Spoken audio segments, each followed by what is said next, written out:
I'm trying this again. I'm calling in from the last payphone of New York City. Yeah, right. If you know the joke, you know the joke. There was this thing a few weeks ago where the city and a whole bunch of unknowledgeable entities held this kind of bizarre ceremony to make the announcement absolutely nobody was waiting for, that they were removing the last street phone of New York City. They were very specific about the fact that this was the last payphone of its kind found on city sidewalks, meaning on public city property. And they made this big ceremony out of it. It went viral. Everybody was talking about it, it seemed. And the minute I heard about it, I was like, that's completely wrong. And there were others in the know who we were all in contact with each other and just basically saying, yeah, the world is pretty stupid, but what can you do about it? They have a bigger voice than the people who actually know what they're talking about. And the winners write history. This is how the winners write history. They're very loud. The louder you are, the more history you write. This is not the last payphone in New York, and the phone that they removed that day, 3 weeks ago, was not even the last of its kind. But don't let me get all boring and pedantic about it. I actually knew about that the announcement was coming, and I was a good sport about it at first. I said, look, I know that's not the last phone of its kind, but I'm not going to be a jerk about it. I'll let you guys have your fun. And that's how I felt about it for much of the day. But then as it escalated and more media outlets started repeating the lie, I just started getting really frustrated. It's like, and I openly accused some of these people who made the announcement, but of course they don't have time for people who know what they're talking about. And they just ignored me, and they stuck to their little viral moment, because they're probably making bank off it in one way or another. I don't know, maybe there's a romantic notion, or maybe there's an element of romance or grace in being the only person who knows what he's talking about, being the only person who knows what he's talking about in a crowd of fools. But I'm not feeling that kind of joy or that kind of romance. So this is my second call, my second payphone call after yesterday's first payphone call in over 2 years since the pandemic. I'm not sure. I sort of changed my itinerary, my commute home, and as it happens, it means I'm going to be passing by this 14th Street Union Square payphone 5 nights a week. There's this avalanche of humanity passing me by. There's just probably, in this time that I'm speaking here, I'll bet you over 1,000 people are going to come, within a couple of feet of me. This is a phone in the middle of a tsunami, toothpick in the middle of a tsunami. What am I doing anyway? I'm coming home from work. I spend all day on the phone, and I really love the job. It's very low pay. I'm actually losing money working here, but I love the job, and I always come home with some new point of clarity. But I've discovered I have a lot of triggers. I guess I've always known that, but some of them I didn't know were in there. Yesterday I was talking about a trigger when I got a call from someone who was at the scene. She had to go to work at a place where a murder had occurred the night before, and the owner of the building refused to clean up the mess, and so she called to say that she was just sitting there in a room full of brain matter and blood and other substances, who the hell knows what. She was just going into this detailed description, and it took me back to when my father shot himself through the head. My brother-in-law decided it was a good idea to tell me not only that he was having trouble getting the brain matter off the wall, but that he provided a real just play-by-play of what was happening there. And I don't know. As this woman was talking about the crime scene that she was walking around in with the brain matter all over the place, I had a trigger moment, but I think I held it together pretty well. But I've had other trigger moments. I talked to a lot of people who are calling from prison, people calling from Rikers, and I also talked to a lot of extremely elderly people, like mid-90s. And both of these things, there's part of me has an existential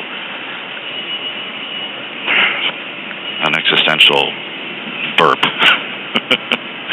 to take it down from the high and holy, because I don't, these guys calling from prison, I just don't, I only get like 2 or 3 minutes to talk to them before they get cut off. And I don't get any chance to get to know them, but sometimes they can tell that I'm on their side and that I'm doing what I can, everything that I can for them.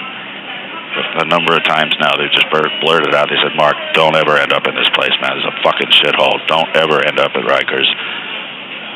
And I take it to heart, not that I have any reason to think that I'm going to end up in Rikers, but you never know what monkey wrench is going to get thrown into your internals. I mean, a long time ago, I did come pretty close to ending up in jail, and if I hadn't lied a little bit, I might have ended up in jail for a very long time. But that's a distant memory now. I mean, that's not, I don't trigger on that whenever I talk to a prisoner. But I do trigger on the fear that someday I might just go berserk and do something out of nowhere.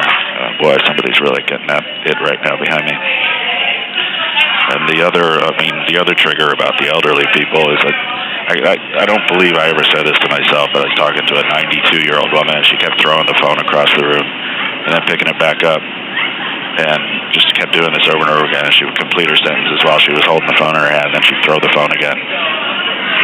And I got to ask myself, did I really say to myself, just die already? Did I really say that? And I think I did. I would never say that out loud. But the elderly, some of them that I talk to, all I can think is, don't let this happen to me. Don't let me get old. Don't anybody let me get old, okay? And I also trigger on, I never would have thought I'd trigger on this, but I guess when I think about it, I get it. I get calls from loving mothers, as I like to call them, and they're calling to say that their son is a mess, their daughter is a mess, and they're calling about their sons and daughters who are in their 30s and 40s.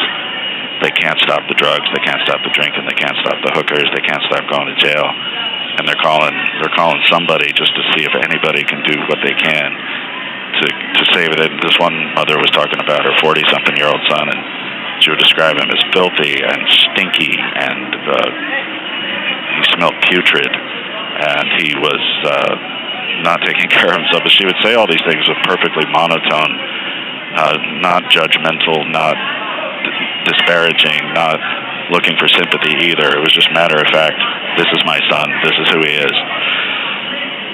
And it made me, I choked up. It choked up because I guess I haven't grown up with a lot of that kind of mothering, the loving mother. And I almost lost it while I was talking to her.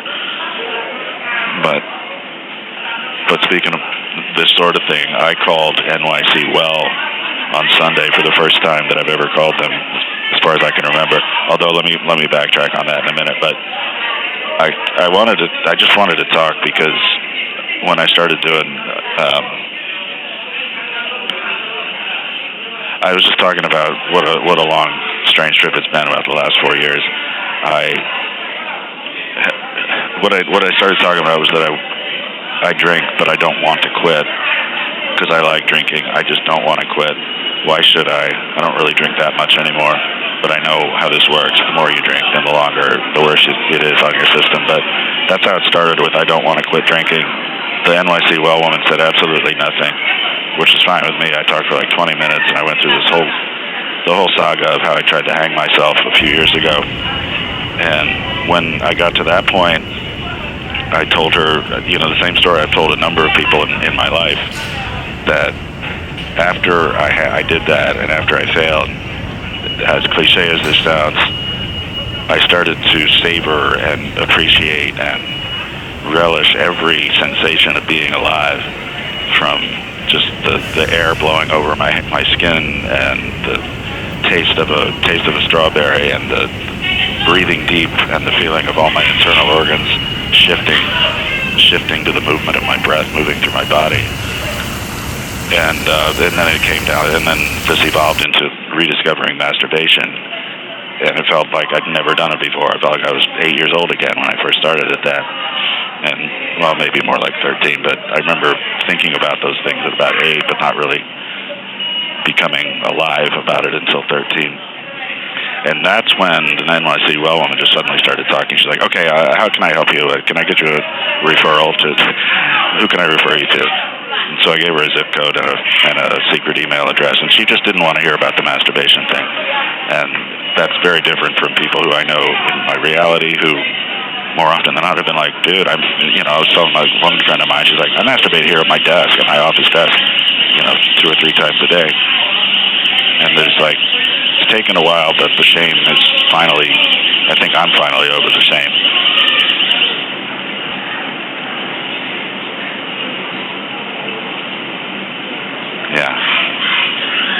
Yeah, I came here ready to speak, and I guess I did.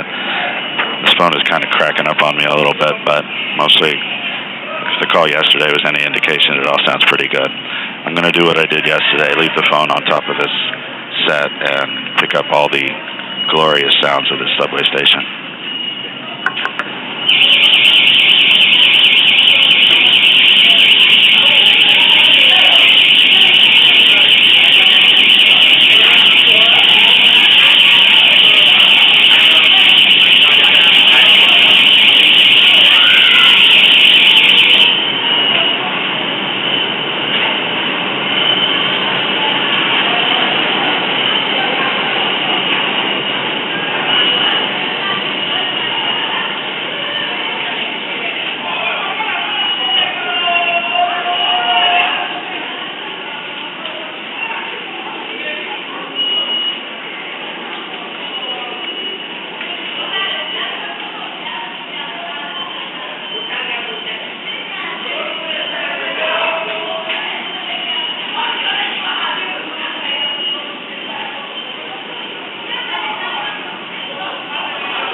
Call will be disconnected because of insufficient deposit.